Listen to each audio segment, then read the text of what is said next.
사랑하사 독생자를 주셨으니 이는 그를 믿는 자마다 멸망하지 않고 영생을 얻게 하려 하심이라. 하나님이 그 아들을 세상에 보내신 것은 세상을 심판하려 하심이 아니요 그로 말미암아 세상의 구원을 받게 하려 하심이라. 그를 믿는 자는 심판을 받지 아니하는 것이요 믿지 아니하는 자는 하나님의 독생자의 이름을 믿지 아니하므로 벌써 심판을 받은 것이니라. 그 정죄는 이것이니 곧 빛이 세상에 왔으되 사람들이 자기 행위가 악함으로 빛보다 어둠을 더 사랑하는 것이라. 악을 행하는 자마다 빛을 미워하여 빛으로 오지 아니하나니 이는 그 행위가 드러날까 하며 진리를 따르는 자는 빛으로 오나니 이는 그 행위가 하나님 안에서 행한 것임을 나타내려 함이라 하시니라. 아멘. 오늘 이 본문을 중심으로 이처럼 사랑하사라는 제목으로 말씀을 나누겠습니다. 제가 24년 전에 설교할 때도 이 본문의 제목이 이처럼 사랑하사입니다. 물론 그때 내용은 좀 다릅니다만은 이처럼 사랑하사가 어떤 사랑인지를 알려고 합니다. 지난주 설교 제목은 어떻게 믿겠느냐였죠. 예수님께서 땅의 일을 말하여도 믿지 않는데 하물며 하늘의 일을 말하면 너희가 어떻게 믿겠느냐라고 말했습니다. 이런 아담의 타락 이후로 모든 인간은요, 흙에서 나와 흙에 속한 것을 먹고 흙에 속한 비전을 품고 살다가 흙으로 돌아가요. 이건 누구도 예외가 없습니다. 우리가 태어나면서부터 흙에서 태어났기 때문에 그래서 황토방을 좋아하잖아요. 침대도 뭐요? 황토 침대를 좋아하고요. 그래서 물도요, 지상수라고 있어요. 지상수 아세요? 붉은 황토를 우려낸 물이에요. 그건 뭐 건강에 좋다고요. 그럼 화장품도 뭐예요? 흙이에요. 머드팩 하잖아요. 보령에? 안 가보셨는데, 여하튼. 그래, 우리 인간은요, 본성적으로 흙이에요. 흙에 속하여 흙의 것을 먹고 흙으로 돌아가는 인생이에요. 이게 창세기 3장 19절에 아담과 하고 선악과 따먹을 때 하나님 그렇게 말씀하시잖아요. 너는 흙이니 흙으로 돌아가. 너는 원래 흙이니 흙으로 돌아가야 돼 라고 했다면 이게 하나님이 생명에서 끊어진 상태거든요. 그래서 우리는 하늘의 소식은 도저히 못 알아들어요. 무슨 소식만 알아요? 땅의 소식. 야, 어디서 부동산 값이 오른다더라. 눈이 번쩍 뜨이죠. 어디에 땅을 투자할까? 요즘 서울에 집값 떨어져서 난리죠 이제. 그러니까 거품이었죠, 그런 것들이. 우리는요, 땅에 속하여 땅에 속한 말들은 너무 속속속 잘 들어와요. 그런데 이 땅의 임금은 누구예요? 사탄이라 그래요. 이 세상 임금이라 그래요. 그러니까 우리 평소에 사람의 생각은요, 우리 평소에 사람의 생각은 누구 생각과 똑같아요? 예, 사탄의 생각과 똑같아요. 그래서 예수님이 십자가 지러 간다니까 베드로가 뭐라고 합니까? 주님! 우리 중국사에서 일러 보라고 그랬어요. 주님! 그러시면 안 됩니다. 예수님이 십자가에 죽어버리면 실패잖아요. 메시아로서 하나님의 대업을 이루어야 되는데 죽어버리다니요. 안 됩니다. 죽으면 안 됩니다. 죽는 일은 우리에게 맡기고 주님은 대업을 이루소서. 야, 베드로 너 훌륭하다. 제자라면 그래야지. 예수님이 이렇게 말씀하셨나요? 아니면 사탄아 물러가라 그랬나요? 왜 그랬을까요? 너는 하나님의 일을 생각 안 하고 사람의 일을 생각한다. 그럼 사람의 생각 이꼴 누구예요? 사탄의 생각. 그러면 사람의 생각은 사탄의 생각과 똑같은데 그건 뭐냐면 예수님이 십자가를 안 지도 된다는 거죠. 예수님이 십자가 안 지도 된다. 이게 사탄의 생각. 사람의 생각이에요. 사탄아 물러가라. 너는 하나님의 일을 생각 안 하고 사람의 일을 생각한다. 우리가 평소에 생각하는 것은요, 전부 무슨 생각이에요? 사탄의 생각입니다. 평소에 생각하는 사탄의 생각. 이게 땅의 생각이란 말이죠. 그러므로 하늘에서 오신 예수님만이 하늘과 땅을 다 아시는 분이고 하늘에서 오신 분이 하늘의 이야기를 하는데 사람들이 알아들어요? 못 알아들어요? 못 알아들어요. 그래서 예수님께서 하늘을 이야기해도 아무도 못 알아듣고 아무도 믿지 않죠. 그러면 어떻게 그를 믿는 자들에게 하나님께서 택하신 자들에게 영생을 주실 수 있습니까? 어떻게? 우리는 아예 땅에 속해서 땅만 생각하는데 하늘에 속한 분이 하늘의 그 영원한 생명을 어떻게 주실 수 있느냐 말이에요. 3장 14절입니다. 모세가 광야에서 어떻게 해요? 뱀을 든 것 같이 인자도 들려야 하려. 그러면 모세가 광야에서 뱀을 들어 올린 것처럼 예수님께도 저주받아 죽은 십자가에서 들려야 한다. 그러니까 예수님께서 십자가에 들리는 것이 무슨 일을 하는 거예요? 영생을 얻게 하는 일이라고 말씀하죠. 그런데 우리는 14절의 말씀을 생략하고 오늘 16절의 말씀만 너무너무 잘 알고 있죠. 요한복음 3장 16절. 하나님이 세상을 이처럼 사랑하사. 우리가 어릴 때 교회 다닐 때는요, 이걸 율동으로 배워주더라고요. 손가락 율동으로. 하나님이 세상을 이처럼 사랑하사. 맞잖아요. 하나님이 세상을 이처럼 사랑하사. 그 다음에 유독 독생자를 주셨으니 누구든지 이는 저를 믿는 자마다 멸망치 않고 영생을 얻으리라. 요한복음 3장 16절 이거 가지고 있잖아요. 중요하죠. 너무너무 중요한 말씀이에요.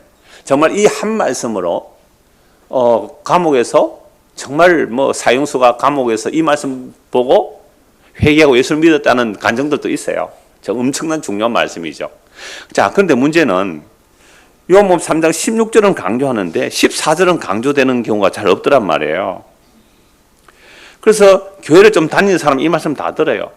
들어서 알고 있죠. 하나님이 세상을 어떻게 사랑했다고요? 이처럼 사랑했다. 그럼 이처럼 사랑한 그 사람이 뭐예요? 중국당 학생들? 이처럼 하나님이 세상을 이처럼 사랑했다. 이처럼 사랑했다 뭐예요? 예수, 하나님의 아들 예수를 어떻게 해요? 십자가에 못 박아 죽였다.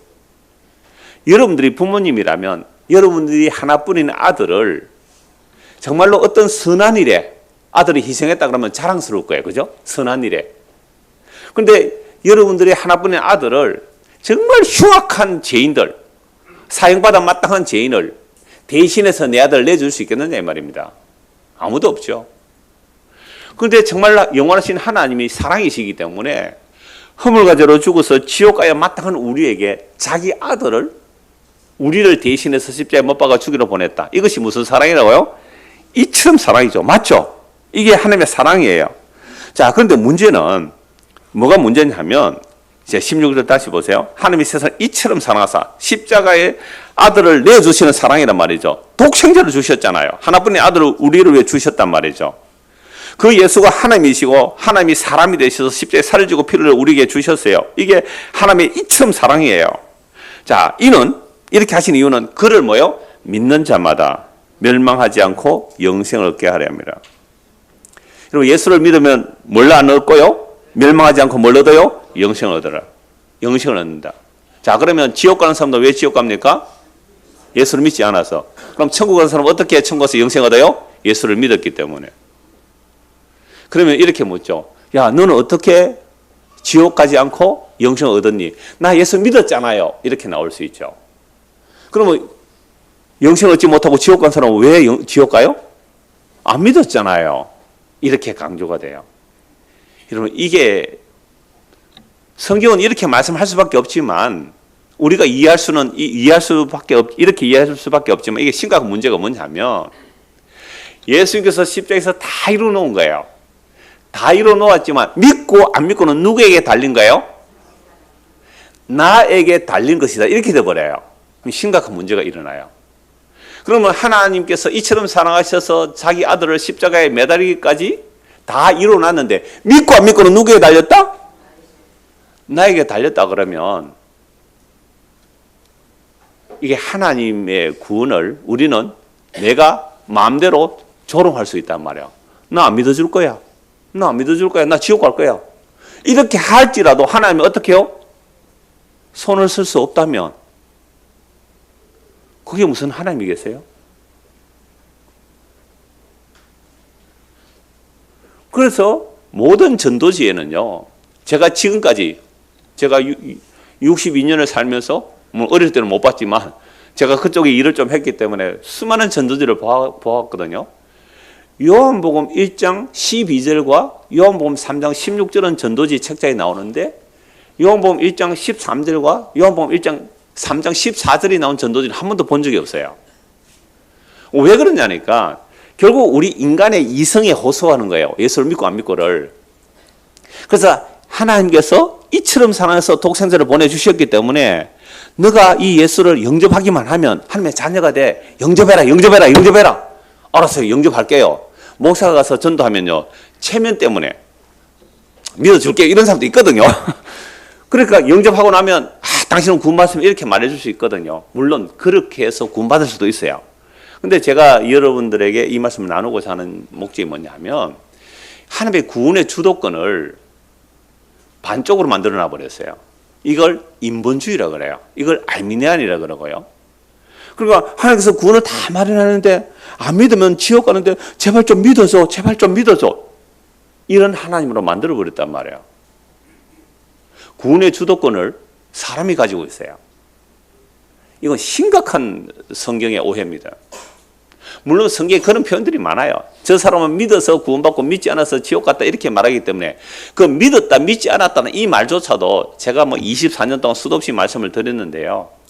그래서 이처럼 살아서 그 사람이 뭔지를 오늘 좀 말씀을 나누려고 해요. 요한복음 1장 12절 한번 보시죠. 이미 앞에서 말씀을 다 드렸습니다만은 영접하는 자, 곧 그 이름을 믿는 자들에게는 하나님의 자녀가 되는 권세를 주셨다. 전도지는 이렇게 말해요. 하나님이 우리를 사랑합니다. 근데 우리가 그 사랑을 받을 수 없습니다. 그 사랑을 받을 수 없는 것은 무엇 때문에 그래요? 죄 때문에 그렇습니다. 그럼 죄는 뭡니까?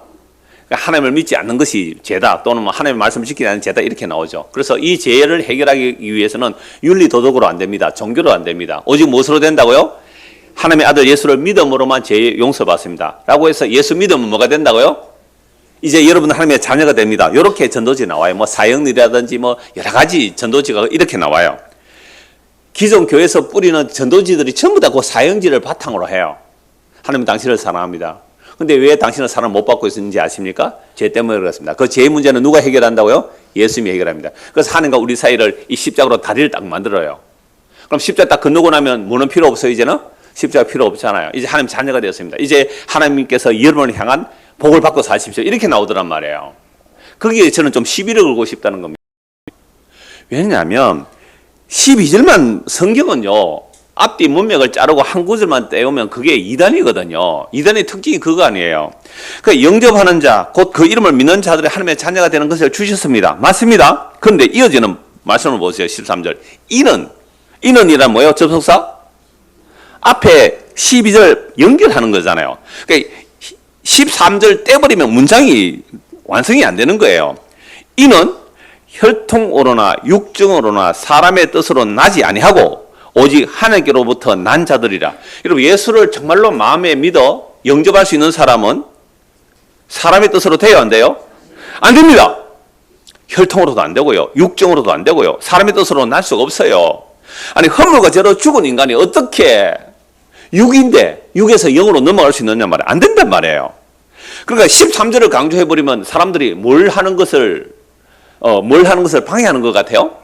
전도 열심히 하는 것을 방해하는 것 같잖아요.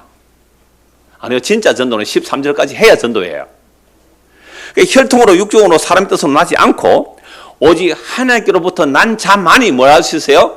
예수를 믿을 수 있는 거죠. 그 이름을 믿을 수 있는 거예요. 이게 하나님의 자녀가 된다, 이 말입니다. 그래서 다시 16절 보십시오. 오늘 요한복음 3장 16절. 하나님이 세상을 이처럼 사랑하사 독생자를 주셨으니 이는 그를 믿는 자마다 멸망하지 않고 영생을 얻게 하려 하심이라. 이거 우리가 다 아는 말씀이잖아요. 자, 그런데 문제는 태어나면서부터 허물과 죄로 죽은 우리는 성경이 이런 말씀을 우리 중심으로 또 다르게 해석해요. 사랑, 영생, 이런 내용, 믿음이라는 단어가요. 허물과 죽은 상태에서 해석하면요, 사랑을 어떻게 생각합니까? 하나님이 우리를 사랑한다. 여러분, 하나님이 여러분을 사랑합니다. 그런데 뭘 주셨어요, 사랑해서? 내가 원하는 거 주었습니까? 아니, 사랑한다면서 왜 내가 원하는 것도 안 주고 말이죠. 그러니까 우리는 허물과 죄로 죽었기 때문에 하나님이 사랑이다, 하나님이 자기 택한 백성들에게 정말 사랑을 주신다 할 때 그 사랑이 뭔지를 해석을 못해요. 우리 중심으로 해석하는 거죠. 그러니까 하나님이 이처럼 사랑하사 독생자를 주셨기 때문에 이제 예수를 믿기만 하면 뭘 얻으세요? 영생을 얻으세요. 여러분, 영생만 받았으면 됐습니까? 다른 것도 받기를 원합니까? 아까 우리 집사님 기도할 때 예수님 오신 것은 양으로 하여금 뭘 주시고요? 생명을 얻게 하고 또 뭐 더 주신다고요? 풍성히 얻게 합니다. 그러니까 생명이 꼴랑꼴랑하는 그런 생명이 좋아요? 풍성한 생명이 좋아요? 그러니까 분명히 예수를 믿어 영생을 주시는데, 여러분, 영생 얻었으면 다 얻었다 할 수 있어요? 아니면 영생 얻은 거 말고 더 풍성한 거 원해요? 그게 뭘까요? 로마서 8장 32절 한번 보실래요? 로마서 8장 32절. 그러니까 우리는요, 하나님이 이처럼 사랑해서 아들까지 주는데 뭘 또 더 안 주겠느냐, 이렇게 말해요. 그죠? 로마서 8장 32절 한번 보세요. 로마서 8장 32절. 자기 아들을 아끼지 아니하시고 우리 모든 삶에 있어 주시니가. 여러분, 하나님의 아들을 아끼지 않고 우리에게 주시니가. 그 다음에 뭐라고요? 모든 삶에 위하여 내주시니 어찌 그 아들과 함께 모든 것을 우리에게 주시지 않겠느냐. 요 모든 것 가로 열고 뭐 넣고 싶어요? 하나님께서 우리를 이처럼 사랑하사. 이처럼 사랑이 뭐라고요? 하나님의 아들을 십자가에 내주는 사랑이잖아요. 이처럼 사랑하사 독생자를 주셨는데 이 아들을 아끼지 않고 주신 분이 이 모든 것을 주지 않겠느냐. 여러분, 부모님이 우리 중고등 학생들, 여러분들이 만약에 재벌 아들 딸이라면 아버지 엄마가 재벌이에요. 여러분들 뭘 줄까요? 무제한 카드를 줄 거예요. 무제한 카드. 무제한 카드 알아요?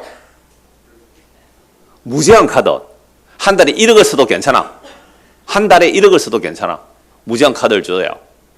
무제한 카드를 줬는데, 여러분들에게 무제한 카드를 줬는데 짜장면 하나 안 사주겠어요? 무제한 카드를 줬는데 최신형 뭐요? 무슨 폰이죠 요즘? 최신형 폰 그거 하나 안 주겠느냐 말이죠. 이런 식으로 해석할 수 있어요 없어요? 있잖아요. 이쪽으로 봐주세요. 이렇게 제가 웃고 있잖아요. 아니, 하나님이 자기 아들을 아끼지 않고 줬는데 하물며 모든 것을 우리에게 주지 않겠는데 모든 것 가로 열고 뭐가 들어가면 좋겠어요? 내가 원하는 것을 넣고 싶단 말이에요. 이렇게 설교를 많이 들었어요 저도. 하나님이 아들을 아끼지 않고 줬는데 그래 집 한 채 안 주겠느냐는 거죠. 집 한 채. 한 채만 주겠어요? 두 채, 세 채도 주죠. 하나님이 자기 아들을 아끼지 않고 줬는데 우리에게 건강 안 주시겠어요? 자녀들 그 공부 좀 잘하게 안 해주시겠어요? 우리 자녀들 좀 취직 좀 잘하고 말이죠. 멋지게 결혼 좀 하고 아들, 딸 쑥쑥 낳고 말이죠. 아주 멋있는 가정 이루는 그걸 안 해주시겠어요? 뭘 주셨는데? 아들을 아끼지 않고 주셨는데 무제한 카드를 줬는데 그 찌질한 그거 뭐 안 주겠느냐? 라는 식으로 이 구절을 해석하더라고요. 과연 그럴까요? 이 말씀이요? 하나님의 아들을 아끼지 않고 주신 그 하나님께서 모든 것을 주지 않겠느냐라는 이 말씀이 뭐냐라고 하면요. 28절부터 보죠. 우리가 알거니와 하나님을 사랑하는 자 곧 그의 뜻대로 부르심을 입은 자들에게 모든 것이 합력해서 선을 이루는 거예요. 모든 것이 합력해서 선을 이룬다는 것은 하나님의 아들의 형상을 받는 거예요. 하나님의 아들의 형상을 덧입는 거예요. 하나님이 미리 아신 자들을 언제 아셨다고요?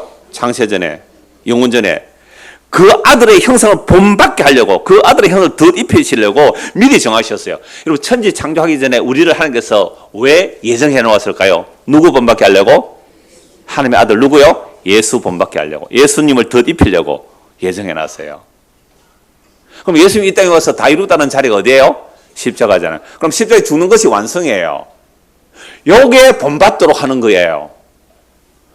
이게 자기 아들을 아끼지 않고 주신 분이 우리에게 모든 것을 주시지 않겠느냐. 반드시 그리스도와 함께 십자가에 죽이고 그리스도와 함께 살리시고 그리스도와 함께 하늘에 앉히신다는 이거 주신다는 거예요.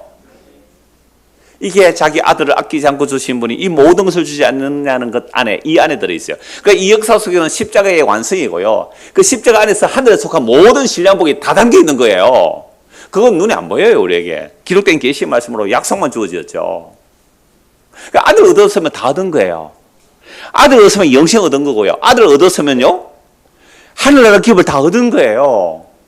근데 그게 이 역사 속에서 흙에 속한 것들로 나타나지 않는 거예요. 이게 아끼지 않고 주신다는 거죠. 자기 아들을 아끼지 않고 주시는데 왜 이 모든 것을 안 주겠느냐? 아들 안에 속한 하늘의 신령한 복들을 왜 안 주겠느냐는 거죠. 그 하늘의 영광의 기업을 왜 안 주겠느냐는 거죠. 근데 우리는 하늘의 영광의 기업이 뭔지를 모르니까 흙에 속한 것들을 자꾸만 모든 것을 안에 가로두어요. 구하고 자꾸 두드리면 좋은 것 준다 하니까 좋은 것을 가로 열고 뭐요? 썩어질 것을 좋은 것 아니에요. 성령이에요. 성령이 말하면 아들 안에서 주어진 하늘의 약속이 뭔지를 알고 믿게 해주세요. 그래서 30절 미리 정하신 그들을 부르시고 부르신 그들을 또한 의롭다 하시고 의롭다 하신 그들을 또한 뭐 했다고요? 영화롭게 하신 거잖아요. 그러니까 이 시공간 속에서는 우리가 아직도 죄의 몸으로 살고 있지만 시공간을 초월하면 이미 우리는 그리스도 안에서 어디에 앉혀져 있어요? 하나님 보좌 우편에 영광의 보좌에 앉혀져 있는 거예요. 완성되어 있단 말이죠. 자, 그런즉 야, 네 꼬라지 보니까 뭐 네가 무슨 예수 믿는 사람이고 라고 소리를 들을지라도 그런즉 하나님이 영원하게 해놓았는데, 완료해놓았는데 이 일에 대하여 우리가 무슨 말을 하리요? 만약에 하나님이 우리를 위하시고 누가 우리를 대적하겠느냐? 자기 아들을, 전부 연결되는 문장이에요. 자기 아들을 아끼지 아니하시고 우리 모든 사람을 위해서 내주시는 어찌 그 아들과 함께 모든 것을 우리에게 주시지 않겠나? 그 모든 것이 뭘까요? 33절 보세요. 모든 것이 뭔지 이제 나옵니다. 누가 너희 하나님께서 택하신 자들을 고발하리요? 의롭다 하시는 하나님이시니. 이런 마귀는 끊임없이 우리를 고발해요. 네가 그래 하나님의 아들이냐고. 그런데 이미 의롭다 하시는 하나님인데 누가 고발하겠느냐는 거죠. 누가 정죄하리요? 정죄, 심판 판단하리요? 죽으실 뿐 아니라 다시 살아나신 이는 그리스도 예수시니 그는 하나님 우편에서 계신 자요 우리를 위하여 뭐 하신다고요? 간구하시는 자니라. 누가 우리를 그리스도의 사랑에서 끊으리요? 환난이나 공고나 박해나 기근이나 적시나 위험이나 칼이라. 여러분 이런 것들이 예수 믿음 없다는 거예요? 나온다는 거예요? 오히려 예수 믿음으로 이게 나오는 거예요. 안 믿었으면 없을 수 있는데, 안 믿었으면 까닭 없는 환난, 까닭 없는 공고, 까닭 없는 박해, 까닭 없는 기근, 까닭 없는 적신, 까닭 없는 위험 안 당할 수 있어요. 안 믿었다면. 근데 하나님의 택함을 받아 예수 믿고 나니까 세상에 환난이 왜 그렇게 닥쳐요? 왜 그렇게 공고가 와요? 박해가 왜 오고 기근, 적신, 위험 왜 와요? 여러분 초대교회 때 보십시오. 예수님 떠나고 나서 성령 보내시는가 성령 임한 사도들이 전부 다 이 길을 갔거든요. 환난 당했어요. 공고, 박해, 기근, 적신, 위험, 칼. 심지어 36절 기록된 바 우리가 종일 주를 위하여 죽음을 당하게 되며 도살당할 양같이 이금을 받았나이다.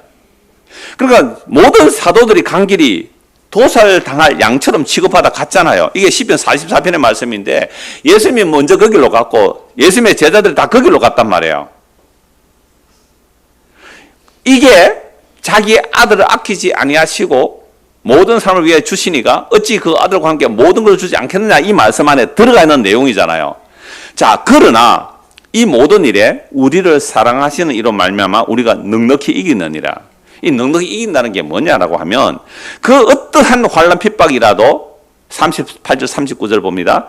내가 확신하노니 사망 우리에게 와요 안 와요? 올 수 있잖아요. 생명, 천사들이나 권세자들이나 현재일이나 장래일이나 능력이나 높음이나 깊음이나 다른 어떤 피조물이라도 우리를 우리 주 그리스도 예수 안에 있는 하나님의 사랑에서 끊을 수 없으리라.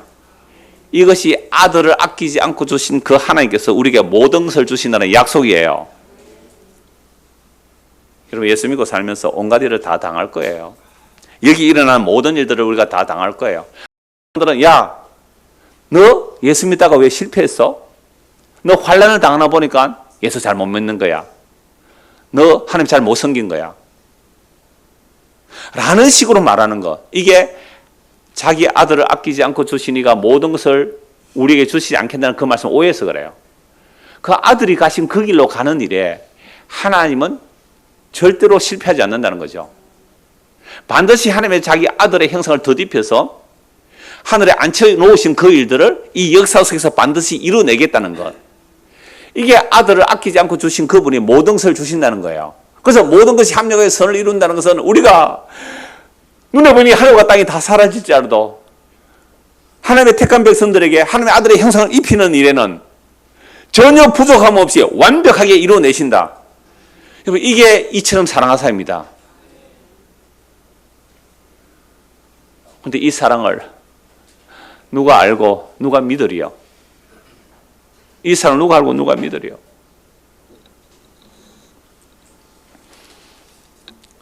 그래서 다시 요한복음 3장 14절부터 보십시오. 모세가 광야에서 뱀을 든 것 같이 인자도 덜리하리니 이는 그를 믿는 자마다 영생을 얻게 하려 하심이니라. 하나님이 세상을 이처럼 사랑하사 독생자를 주셨으니 이는 그를 믿는 자마다 멸망하지 않고 영생을 얻게 하려 하심이라. 그러니까 이 말씀은 반드시 무엇과 연결되어야 되는 거예요? 앞에 모세가 뱀을 든 것 같이 인자가 덜려야 한다는 이 말씀과 연결되지 않으면 또다시 구원의 주도권을 누구에게 두는 거예요? 누구든지 그를 믿는 자마다 여기에 강조돼 버리잖아요. 그러면 믿고 안 믿고의 결정을 내가 해버리게 되면 하나님은요 십자가 지는 것까지만 하고 그 뒤는 손을 못 서는 반쪽짜리 하나님이 되어버리죠. 반쪽짜리 하나님이에요. 그래서 저는 이 설교를 다른 분들의 설교를 들어보지만 어떤 때는 하나님을 정말로 반쪽짜리 하나님을 바보로 만드는 설교들이 너무너무 많아요.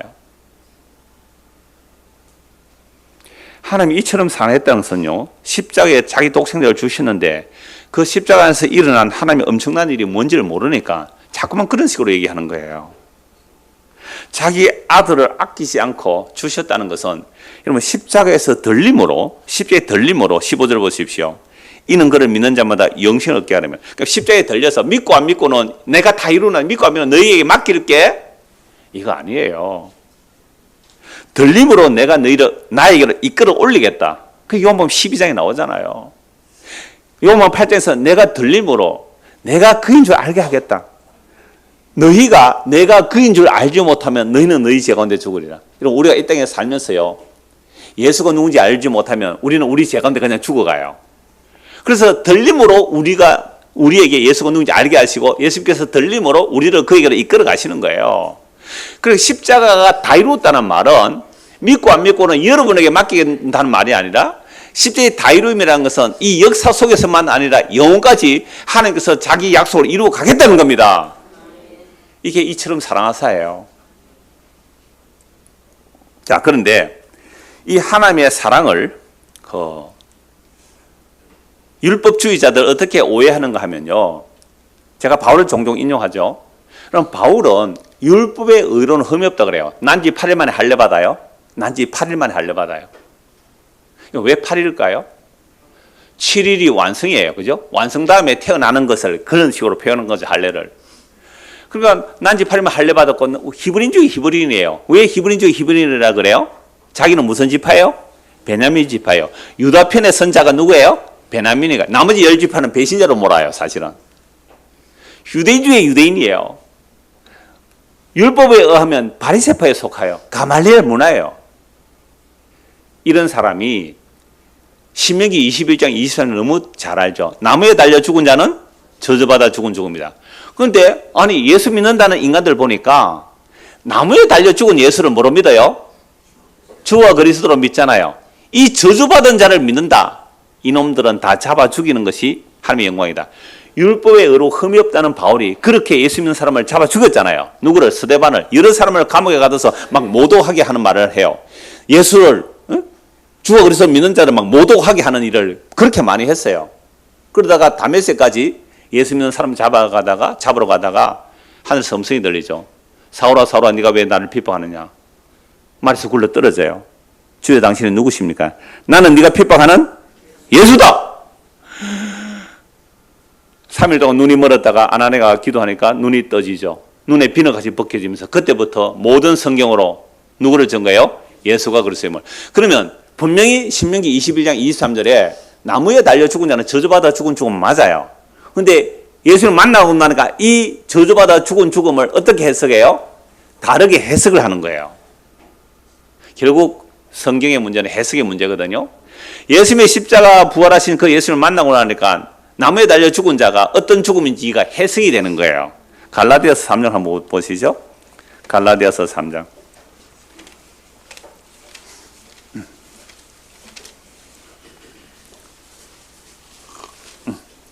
갈라디아서 3장 10절입니다. 무릇 율법 행위에 속한 자들은 저주 아래 있나니 기록된 바 누구든지 율법책에 기록된 대로 모든 일을 항상 행하지 아니하는 자는 저주 아래 있는 자라 하였습니다. 자, 바울 자기는 율법의 의로 흠이 있다고 했어요? 없다고 했어요? 없다. 그래서 나는 율법의 의로 완벽하다라고 했단 말이에요. 그런데 예수를 만나고 나니까 율법 행위에 속한 자들은 뭐 아래 있다고요? 저주 아래 있다. 왜요? 누구든지 율법책에 기록된 대로 모든 일을 항상 행하지 아니하는 자는 저주 아래 있는 자다. 여러분 율법이 몇 가지라 그랬어요? 모세 오경만 613가지잖아요. 모든 율법을 항상 지켜행하지 아니하면 저주 아래 있어요. 대구에서 어떤 초등학생이 질문했어요. 항상 기도하라는 것은 24시간 기도해야 됩니까? 초등학교 3학년이 질문했어요. 항상 기도하라는 것은 24시간 기도해야 365일 24시간 기도해야 됩니까? 여러분 모든 율법을 항상 지켜행하지 않는다. 그러면 모든 율법을 항상 지켜행한다는 건 아주 간단하게 이렇게 말씀드릴 수 있어요. 마음을 다하고 힘을 다하고 뜻을 다하고 목숨을 다하여 주 너의 하나님을 사랑하고 이와 같이 내 이웃을 네 몸처럼 사랑하는 것이다. 그러면 여러분의 이웃을 내 몸처럼 사랑했습니까? 그러면 뭐예요? 저주 아래 들어간다 이 말이죠. 그러니까 예수를 만나기 전에는 자기는 율법의 의로는 흠이 없다 그랬는데 예수 만나고 나니까 율법을 지켜서 의롭담을 받으려고 하면 이거는 어디 아래 들어간다? 저주 아래 들어간다. 야고보서 2장 10절에 나와요. 모든 율법을 지키다가 하나만 어기도 다 어긴 것이다. 큰일 났네. 율법의 의로는 흠이 없다는 이게 저주구나를 알았단 말이에요. 그래서 11절 또 하나님 앞에서 아무도 율법으로 말미암아 의롭게 되지 못할 것이 분명하니 이는 의인은 믿음으로 살리라 하였노라. 이게 하박국 선지자의 말씀이잖아요. 율법은 믿음에서 난 것이 아니니 율법을 행하는 자는 그 가운데 살리라 하였느니라. 13절 같이 읽을까요? 그리스도께서 우리를 위하여 저주를 받은 바 되사 율법의 저주에서 우리를 속량하셨으니 기록된 바 나무에 달린 자마다 저주 아래 있는 자라 하였습니다. 똑같이 신명기 21장 23절 말씀이에요. 나무에 달려 죽은 자는 뭐예요? 저주받아 죽은 종입니다. 근데 예수를 만나기 전에는 이 말씀을 해석을 못했어요. 예수를 만나고 나니까 나무에 달려 죽은 자는 저주받아 죽은 죽음에 맞는데 누구의 죄를? 나의 죄를, 우리의 죄를 대신 짊어진 저주임을 받아요. 이게 예수를 만났는 자 못 만났는 자의 차이예요. 여러분 예수를 만났어요? 진짜 예수를 만났으면 모든 율법을 통하여 자기 죄와 저주를 보게 돼요. 근데 그 죄와 저주를 누가 대신 담당했다고요? 예수님이 대신 담당했다는 거예요. 이게 예수를 만난 거예요. 이게 거듭난 증거예요. 그리고 거듭난 증거가 뭐라고요? 위로부터 난 증거가 뭐예요? 모든 성경으로 예수님이 보이는 거예요. 내 율법적 행위로는 뭘 받아요? 저주받아 마땅한데 내 선행으로 저주받아 마땅한데 예수님께서 대신 저주받았구나. 그래서 예수 믿으면 그 저주를 내가 받지 않구나. 이게 거듭난 증거란 말이에요. 이걸 예수님이 십자가로 이루어내셨다는 겁니다. 그래서 오늘 보면 다시 17절 보십시오. 오늘 보면 17절입니다. 하나님이 그 아들을 세상에 보내신 것은 세상을 뭐요? 심판을 하심이 아니요 그로 말미암아 세상이 구원을 받게 하려니라. 자, 심판 곧 각주 2가 돼 있죠. 밑에 심판 전부 다 2로 돼 있는데 그 2가 밑에 보면 뭐라고 돼 있어요? 정죄죠. 그러니까 심판이라는 말은 정죄예요. 정죄라는 것은 죄를 정한다 이 말이죠. 죄를 정한다. 자, 하나님이 그 아들을 세상에 보내신 것은 세상을 뭐 하려요? 심판, 즉 정죄하려 하심이 아니고 그로 말미암아 세상이 뭐요? 구원받게 하려 합니다. 그를 믿는 자는 뭘 받지 않고요? 심판, 다른 말로 정죄. 예수를 믿는 자는 정죄를 안 받고 그러면 정죄를 누가 대신 받는 거예요? 예수님이 대신 받았으니까. 갈라디아서 3장 13절에 그 예수 믿으면 우리의 정죄를 예수님이 대신 정죄받으니까 십자가로 그 심판받지 아니하는 것이요 믿지 아니하는 자는 하나님의 독생자 이름을 믿지 아니함으로 벌써 뭐요? 심판을 받은 것이라. 벌써 뭐라고요? 정죄받아 있어요. 여러분 이 땅에 예수를 믿지 않고 우리가 다 태어났잖아요. 그러면 이 세상에 갓난 어린애가 태어났어요. 응애 하고 태어났어요. 이 아이는 뭐 아래 있다? 죄 아래 있다. 정죄 아래 있다. 심판 아래 있다. 그러므로 죽으면 뭐요? 지옥 가서 마땅하다. 어느 부모가 인정하겠어요? 이 예쁜 아이를 빵긋빵긋 우는 아이, 눈을 맑게 차롱차롱 뜨면서 빵긋빵긋 우는 아이, 이 아이가 정죄 아래 있다. 어느 이성적인 인간이 그걸 인정하겠어요? 어느 부모가 이 아이가 예수 안 믿으면 지옥 가야 마땅하다고 정화가 그렇게 믿겠어요? 여러분 성경은 진리 말씀이에요. 예수님이 진리잖아요. 그러면 이 세상이 태어나자마자 이미 정죄 아래 있다는 거죠. 그러니까 지금 이 세상에서 가장 존경받고 가장 칭찬받고 가장 부러워할 만한 사람이 누구예요 지금? 여러분 누구예요? 야, 저 사람 같으면 내가 소용이 없겠다. 누구 있어요 세상에? 없어요 그런 사람? 네, 우리는 예수님밖에 소망을 안 두고 사니까 진짜 부러움의 대상이 되는 그 사람 예수 안 믿으면 뭐요? 지금 정죄 아래 있고 심판 아래 있기 때문에 그 사람 죽으면 어떻게 돼요? 둘째 사망에 갑니다. 이거 정말로 우리가 믿습니까? 그런데 왜 세상 것들을 부러워해요? 자, 믿지 심판 받은 것이란 말, 받은 것이다. 자, 그래서 로마서 5장 한번 보세요. 이 사복음서는요, 서신서로 해석을 해야 돼요. 로마서 5장 12절. 로마서 5장 12절 한번 보세요. 그러므로 한 사람으로 말미암아 죄가 세상에 들어오고, 누구예요? 아담. 그러니까 아담 안에서 전부 다 우리는 정죄 아래 있단 말이에요. 정죄 아래. 죄로 말미암아 사망이 들어왔으니 이와 같이 모든 사람이 죄를 지었으므로 사망이 모든 사람에게 이르느니라. 죄가 율법 있기 전에도 세상에 있었으나 율법이 없었을 때는 죄를 죄로 여기지 않았다. 죄를 죄로 몰랐다 이 말입니다. 그러나 아담으로부터 모세까지 아담의 범죄와 같은 죄를 짓지 아니하는 자들까지도 사망이 왕노를 하였으니 아담은 오실 자의 모형이니라. 자, 이게 무슨 말씀이죠? 그럼 아담이 선악과 따먹고 나서 아담의 허리에 속한 모든 자가 다 허물과대로 죽은 거예요. 그래서 아담으로부터 모세 때까지 선악과를 안 따먹는데 다 죽었다 이 말이죠. 아담으로부터 모세까지 선악과를 안 따먹었는데 다 죽었단 말이에요. 근데 죽는 이유를 몰랐어요. 왜 죽는지 이유를 몰랐단 말이에요. 뭐가 오기 전에는? 율법이 오기 전에는. 창세기를 누가 기록해요? 모세가. 노아가, 아담이 기록한 거 아니에요. 그러니까 모세가 시내산에서 하나님이 계시를 받는데 창조 이전에 이끌려가, 창조 이전에. 놀라운 거예요. 그래서 하나님이 천지를 창조한 것을 보고 기록한단 말이에요. 이게 계시 전달이에요. 그럼 모세가 하나님을 가장 잘 안다고 한 표현이 그거예요. 아담도 몰랐던 창조의 얘기를 누가 기록했다고요? 모세가. 그래서 모세가 나와 같은 선지자 일으킬 텐데 너희는 그의 말을 들으라 그랬잖아요. 그러면 모세가 창조 이전에 이끌려가서 천지를 창조를 할 때 그 하나님의 창조를 보았고 아담이 선악과 따먹음으로 인하여 에덴에서 쫓겨나고 생명에서 끊어진 그 죄가 뭔지를 몰랐는데 모세를 통해 알았다 이 말이죠. 그래서 아담으로부터 모세 때까지 수많은 사람들이 죽었더라. 천년을 가까이 살아 죽었더라. 죽은 이유가 뭐라고요? 죄 때문에 죽은 줄 알았다 몰랐다? 몰랐다. 몰랐지만 죄가 왕노를 하고 있었기 때문에 죽어갔다는 거죠. 중고등학생들, 왜 사람이 죽을까요? 왜 죽어요? 금방 말씀드렸잖아요. 뭐 때문에 죽어요? 죄 때문에 죽어요. 죄 때문에 죽는다니까요? 이걸 몰랐어요. 모세를 통해 알게 됐단 말이에요. 그래서 우리는 모두가 아담의 허리에 속하여 선악을 따먹어서 지금 죄와 삶의 왕노를 하고 있고요. 그런데 놀랍게도 예수님 한 사람으로 영생을 얻는데 예수님 십자가에서 역시 옆구리에 창에 찔려 물과 피를 흘리잖아요. 그 예수의 피로 우리는 뭘 얻어요? 생명을 얻는 거예요. 예수 때문에 생명 얻는 얘기를 성경 전체가 말씀하고 있잖아요. 자, 이제 다시 요한복음 3장 17절 18절 다시 보십시오. 하나님이 그 아들을 세상에 보내신 것은 세상을 뭐요? 심판하려 하심이 아니요 그로 말미암아 세상에 구원을 받게 하려 하심이라.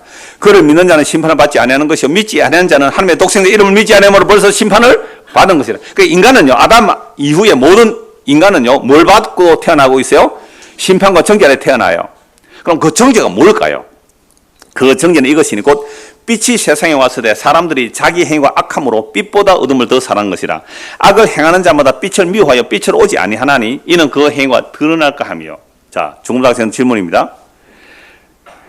예수님께서 이 땅에 오셔서 정죄하셨단 말이에요. 정죄가 뭐냐면 빛이 세상에 왔는데 사람들이 자기 행위와 악함으로 빛은 누구예요? 예수님. 어둠을 더 사랑했다. 악을 행하는 자마다 빛을 미워하여 빛을 오지 아니하나니 이는 그 행위가 드러날까 하며. 여기서 악을 행하는 자는 빛으로 안 와요. 여기서 악을 행하는 자들의 이 악은 무엇일까요? 대답하면 설교 마칠게. 예수 믿지 않는 거 마칠이다. 그런데 내가 원하는 답이 안 와서 좀 더 해야 되겠어요. 피할 길이 없죠. 자, 예수 믿지 않는 게 죄인데요. 잘 대답했어요. 그런데 문제는 뭐냐면 이때 예수께서 하신 말씀, 악을 행하는 자들은 빛이신 예수님이 안 와요. 여기서 악을 행하는 자들이 누구일까요? 세리, 창기, 도둑놈, 살인강도, 이방인 이런 사람들일까요? 아니면 율법의 의로 흠이 없다는 바울과 같은 사람, 바리새인, 서기관, 제사장들일까요? 앞에 거예요? 뒤에 거예요? 뒤에 거예요. 여러분, 세리죄인, 창기, 이방인들은 지가 죄인인 줄 알잖아요. 죄인인 줄 알아요. 율법 못 지키는 게 죄인 줄 알아요. 그런데 율법을 지켜서 어렵다는 요 놈들은요, 자기들이 의인이라는 거죠. 자기들이 빛이라는 거예요. 진짜 빛이 예수님 앞에 안 나가는 거예요. 진짜 빛이 예수님에 나가면 자기들이 가진 의가 뭐로 드러나요? 죄로 드러나고 어둠으로 드러나니까 예수께 안 가는 거예요. 이게 악을 행하는 자들이에요. 이방인들 같으면 어떨까요? 나는 양심으로 깨끗해. 나는 양심으로 깨끗해. 나 양심으로 착하게 살아서. 우리 정인정 씨 오늘 어디 간다고 얘기하고 못 오셨어요? 나 삶 좋은 게 기적이라고 봐요. 첫날 왔을 때 75년 동안 자기는 선하게 살았대요. 장가도 안 가고요. 75세까지. 자기 돈 번 거에 전부 가난한 사람 다 나눠주고요. 평등하게 살려고요. 당신의 그 선함이 지옥 갑니다라고 해버리잖아요. 이방인들은 자기 양심을 따라 선하게 사는 그 의가 어둠인 줄 꿈에도 생각 못해요. 이게 어둠인 줄 꿈에도 생각 못해요. 그게 빛으로 생각하고 있어요. 유대인들은 율법적 힘이 어둠인 줄 몰라요. 누가 속이고 있어요? 이 세상 신이 속이고 있어요. 진짜 빛은 예수님인데 진짜 빛은 예수님으로 가려고 하니까 유대인들은 자기 드러움이 막 드러나니까 못 가고 이방인들도 자기 드러움이 드러나니까 못 가는 거예요. 그러니까 빛 가운데로 가면 갈수록 뭐가 드러나요? 자기의 뭐가 드러나요? 죄가 드러나고 드러움이 드러나는 거예요. 그래서 이거는 성경 안 읽는 거예요. 성경을요, 정말 기도하고 성경을 제대로 읽으면요, 성경에 일어나는 죄가 전부 자기 죄예요. 여러분, 코끼리를 생각하지 마세요. 코끼리를 생각하지 마세요. 코끼리를 생각하지 마세요. 이거 저 부산의 모사님이 잘 인용하는 내용인데, 그러면 갑자기 뭐가 생각나요? 코끼리가 생각나네. 간음하지 마세요. 살인하지 마세요. 도둑질하지 마세요. 간음하지 마세요. 간음하지 마세요. 간음하지 마세요. 갑자기 뭐가 생각나요? 간음이 생각나네. 여러분, 우리는요, 우리가 어둠인 줄 몰라요. 우리가 어둠인 줄 몰라요. 빛이 와야만 어둠인 줄 알아요. 그래서 악을 행하는 자는 빛을 미워할 뿐 아니라 빛을 어떻게 해요? 죽여버리죠. 그 행위가 드러날까? 그러니까 예수를 죽인 자가 누구? 악한 자들이 죽였어요. 정말 세상에 볼 때 어려운 자들이 죽어요. 어려운 자들이 죽어요. 이게 여러분들 십자가 복음의 역설이에요. 어디다가 십자가에다가 어줍잖은 윤리도덕을 갖다 붙여요? 물론 선하고 착하게 사세요. 그러나 주님 앞에서 그거 쓰레기예요. 회개해야 되는 거예요. 그걸 가지고 남을 정죄 판단하고 있잖아요. 누가 감히 정죄 판단해요? 그런데 21절 보십시오. 진리를 따르는 자는 어떻게 해요? 빛으로 오는 이는 그 행위가 하나님 안에서 행한 것임을 나타내랍니다. 그러니까 진리를 따르는 자는 빛으로 오는데 이건 우리가 스스로 빛으로 갈 수가 없는 거예요. 이런 빛으로 가까이 가면 갈수록 내 어둠이 더 드러나는 거예요. 옛날에 등하불명이라는 말이 있었잖아요. 등하불명. 뭐요? 등자 밑이 어둡다 그랬잖아요. 그런데 요즘은 등자 밑이 더 밝아요. 옛날에 호롱불 켜면 등자 밑에 어둡잖아요. 그러니까 형광등 전기불 들어보세요. 얼마나 밝아요. 뭐 지금은 더 밝죠. LED 와서 더 밝잖아요.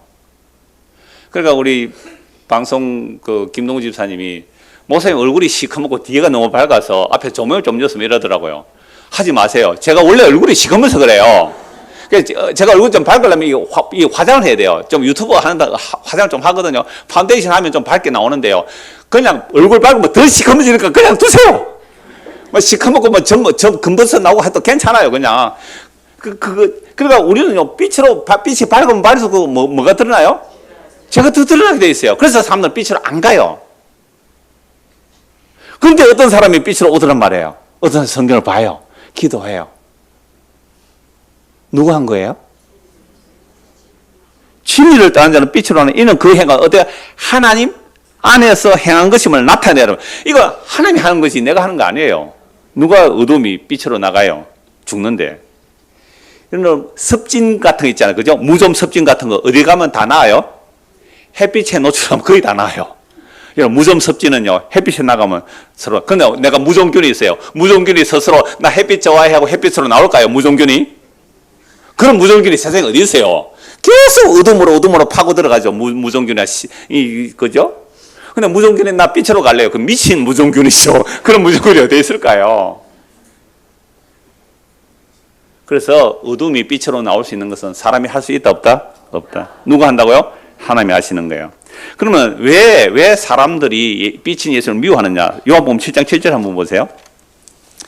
요한복음 7장 7절. 외우기 쉽죠? 77. 요한복음 7장 7절. 자, 한번 같이 읽을까? 시작. 세상이 너희를 미워하지 아니하되 나를 미워하나니 이는 내가 세상의 일들을 악하다고 증언함이라. 여러분, 세상 사람들이 여러분들 정말로 미워합니까? 세상 사람들이 여러분들을 미워서 죽겠다고 합니까? 저 사람 막 회사 갔는데 저 사람 너무 정직하고 너무 신실해서 이 회사에 도움이 안 된다고 죽여버리려고 쫓아냅니까? 교회 왔는데 저 사람 너무 정직하고 하나님 앞에 사니까 교회가 다 미워서 그 사람 쫓아냅니까? 여러분, 그래요? 어울려 살아가죠? 세상에서 어울려 살아가고 교회에서 어울려 살아가죠? 왜 그럴까요? 세상의 행사를 다 악하다고 안 하기 때문에 살아가요. 여러분, 집안에 갔는데 이것도 재고 저것도 재고 이것도 하고 저것도 하고 가면 집안에서 어떻게 하겠어요? 니 나가 그러지 않겠어요? 회사 가세요. 이거 악하고 이거 회사가 하는 모든 일이 악하다 그러면 쫓아내지 않겠어요? 교회 와서요. 교회에서 행하는 모든 일들이 다 뭐다고요? 악하다면 누가 쫓아낼까요? 당회장이 불러내겠죠. 너 나가. 이 거룩한 예배를 악하다고? 이 거룩한 헌신을 악하다고 너 나가. 그러지 않겠어요? 그 말을 누가 해요? 예수님이. 가장 거룩하게 성전에서 제사 드리는데 제사장이 멋진 옷을 입고 분향을 하면서 거룩하게 피를 흘려 제사를 드리고 있는데 가서 뒤집어 엎어버렸어요. 이 짓들이 전부 악하다. 예수를 미워할까요? 안 할까요? 가장 거룩하다는 종교, 가장 거룩하다는, 가장 선하다는 윤리도덕, 가장 선하다는 가장 귀한 것들, 예수님께서는 세상의 모든 행사를 다 뭐라고요? 악하다. 그럼 예수님께 나가는 자는 어떤 사람이 나가는 거예요? 나는 정말로 악한 자예요. 나는 머리끝부터 발끝까지 악한 자예요. 내 마음의 생각은 항상 악한 것뿐이에요. 너 정말 악해요. 하면서 삐처로 나가면 그 죽는 길이거든요. 그걸 누가 사람이 할 수 있어요? 그래서 21절 진리를 따르는 자는 빛으로 오나니 이는 그 행위가 하나님 안에서 뭐요? 행한 것임을 나타내려 합니다. 두 권 말씀 보고 마무리할게요. 에베소서 5장 보십시오. 에베소서 5장. 에베소서 5장입니다.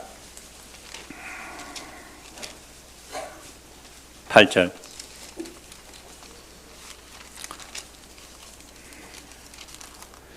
예수 믿는다는 것은 전과 이전이 있어요. 전과 이전이 있어요. 5장 8절. 너희가 전에는 뭐요? 어둠이라. 이제는 주 안에서 빛이라. 빛의 잔들처럼. 이거 윤리도덕적 빛의 잔들처럼 그런 말이 아니에요. 자, 빛의 열매는 모든 착함과 의로움과 진실함에 있느니라. 주를 기쁘시게 할 것이 무엇인가 시험하여 보라. 너희는 열매 없는 뭐요? 어둠의 일에 참여. 열매 없는 어둠의 일이 뭐였어요? 할례를 행하라. 안식을 지켜라. 율법을 허물시 지켜라. 그게 오히려 열매 없는 어둠의 일이에요. 그게 예수를 죽여버렸잖아요. 도리어 책망하라. 그들이 은밀히 행하는 것들은 말하기도 부끄러운 것들이라. 겉으로는 거룩하게 제사를 드린다 하는데 속으로는요 과부의 제사를 착취하고 있었어요. 그 바리새인들이 하나님의 영광을 돌리자, 하나님의 영광을 돌리자라고 했지만 그들은 수많은 이권을 가지고 성전에서 장사하고 있었어요. 그 은밀히 행하는 그 속에 그 심보들 숨어 있는 것. 하나님의 영광을 위하여, 하나님의 영광을 위하여 여러분 이 선한 일에 헌금 좀 보내야 되지 않겠습니까? 그 안에 숨겨져 있는 그 교묘한 은밀히 행하는 것들, 말하기도 부끄러운 것들이죠. 그래서 책망하라는 거예요. 그러나 책망을 받는 것 모든 것은 뭐요? 빛으로 말미암아 드러나나니 드러나는 것마다 빛이니라. 그러므로 이르시기를 잠자는 자여 깨어서 죽은 자들 가운데서 일어나라. 그리스도께서 너희에게 비추이시라 하네. 이 이사야 60장 1절 말씀인데요. 예수님께서 우리에게 빛으로 쫙 비춰주세요. 자, 예수님께서 우리의 빛으로 비춰주시면 우리는 뭐로 드러나요? 어둠으로 드러나요. 죄로 드러나요. 그래서 말씀의 책망을 받으면 받는 것만큼 뭐요? 빛으로 드러난다 그랬잖아요. 이게 뭐냐 하면 빛이, 제가 자주 이런 인용을 했어요. 빛이 우리에게 비칠 때에 한 10% 빛이 비쳐요. 10% 빛이 비쳐요. 그러면 자기는요 10% 어둠인 줄 알아요. 빛이 50% 비쳐요. 50%. 그럼 내가 뭐가 어둠이 얼마나요? 50% 어둠인 줄 알아요. 빛이 100% 비치면요 100% 어둠입니다. 100% 죄인이다 라고 할 때에 너는 의롭다 해주세요. 이게 역설이거든요. 머리부터 발까지 나는 정말 죄인입니다. 나는 어둠입니다. 빛이 100% 비친 거예요. 그래서 우리가 말씀을 가까이 한다는 것, 기도한다는 것, 주님 앞에 가까이 간다는 것은요, 내가 가면 갈수록 내가 점점 거룩해지는 게 아니고요, 가면 갈수록 내가 뭐요? 더러운 죄인으로 드러나게 돼 있어요. 그래서 진짜 믿음이 좋은 사람은요, 진짜 믿음이 좋은 어떤 사람일까요? 정말로 나 같은 죄인이 없습니다. 머리보다 발끝까지 나는 정말 죄덩어리입니다. 나는 정말 죄인의 개수입니다. 이게 빛으로 나간 자들의 고백이에요. 근데 우리는요, 빛으로 안 나가고 호롱불 밑에서 서로 도토리 키재기 한다고 네가 잘났느냐 내가 잘났느냐. 진짜 빛이 오면요, 그건 바퀴벌레들이에요. 그건. 끝으로 말씀 한 거 보고 마무리하겠습니다. 디모데전서 1장입니다. 디모데전서 1장 13절입니다.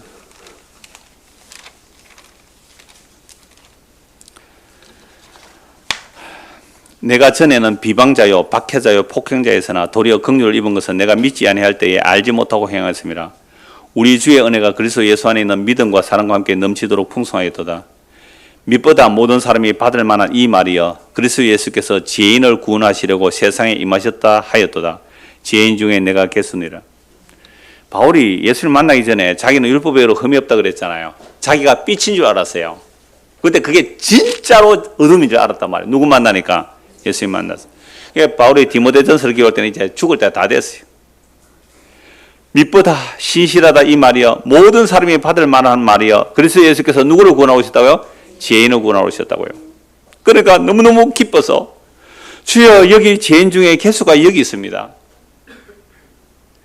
그러나 내가 긍휼을 입은 까닭은 예수 그리스도께서 내게 먼저 일체 오래 참으심을 보고 있사 후에 주를 믿어 영생 얻는 자들에게 본이 되게 하려고. 어떤 자도 구원해내신다?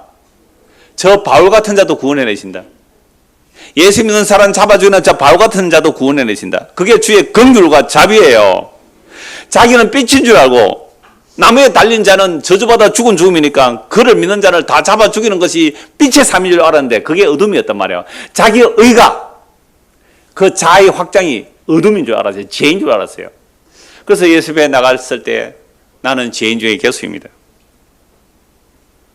영원하신 왕 곧 섞지 아니하고 보이지 아니하고 홀로 하나이신 하나님께 존귀와 영광이 영원무궁하도록 있을지어다. 아멘. 바울은 노년에 자신이 죄인 중에 개수로 갑니다. 이런 죄인 중에 개수를 사랑하시는 하나님의 그 신실하심을 찬양하지 않을 수 없습니다. 이것이 하나님이 세상을 이처럼 사랑하신 그 이처럼의 사랑이죠. 그 사랑은요, 로마서 5장 6절에서 10절 보면 우리가 연약할 때에, 우리가 죄인되어 있을 때에, 우리가 하나님과 원수되어 있을 때에 그 십자가로 하나님의 사랑을 확정해놓고 찾아오신 거예요. 그러므로 그래서 예수께서 죄인을 구원하시려고 세상에 오셨습니다. 이 말씀을 하고 나서 자신이 죄인 중에 개수라고 합니다. 자신은 예수 그리스도가 절대적으로 필요한 사람이란 말이죠. 나는 100% 죄인입니다. 이 말은 뭐요? 나는 100% 주님이 필요합니다. 이 말이죠. 그러므로 이 십자가 사랑이 뭐라고요? 이렇게 사랑하사라는 뜻이죠. 그러므로 이 사랑을 받은 자는 그리스도 예수로 인하여 하나님께 감사하면서 살아갈 겁니다. 이 은혜가 우리에게도 임하기를 소원합니다. 기도하겠습니다. 하나님 아버지, 우리는 태어나면서부터 어둠이었는데 빛으로 스스로 갈 수가 없었습니다. 빛으로 가면 내가 어둠임이 드러나기 때문에 우리는 싫어합니다. 그러므로 우리가 빛이신 예수님으로 간다는 것은 우리의 일이 아니라 예수님께서 십자가에서 다 이루시고 우리를 십자가로 잡아당기니까 우리가 빛으로 이끌려갑니다. 주님 앞으로 가까이 가면 갈수록 내가 어둠이 더욱 드러납니다. 그래서 완전히 나는 어둠입니다라고 할 때에 주님께서는 우리에게 너는 빛이라고 말씀해 주시는 이 놀라운 이처럼의 사랑을 알고 그 은혜 가운데 살아가는 내가 죄인 중에 개수라는 고백이 바울만이 아니라 우리의 고백이 되어 우리 안에 그리스도의 은혜만 충만해지는 그 놀라운 은혜를 맛보며 살아가는 교회가 되도록 은혜를 더하여 주시옵소서. 예수 그리스도를 받들어 기도드리옵나이다. 아멘.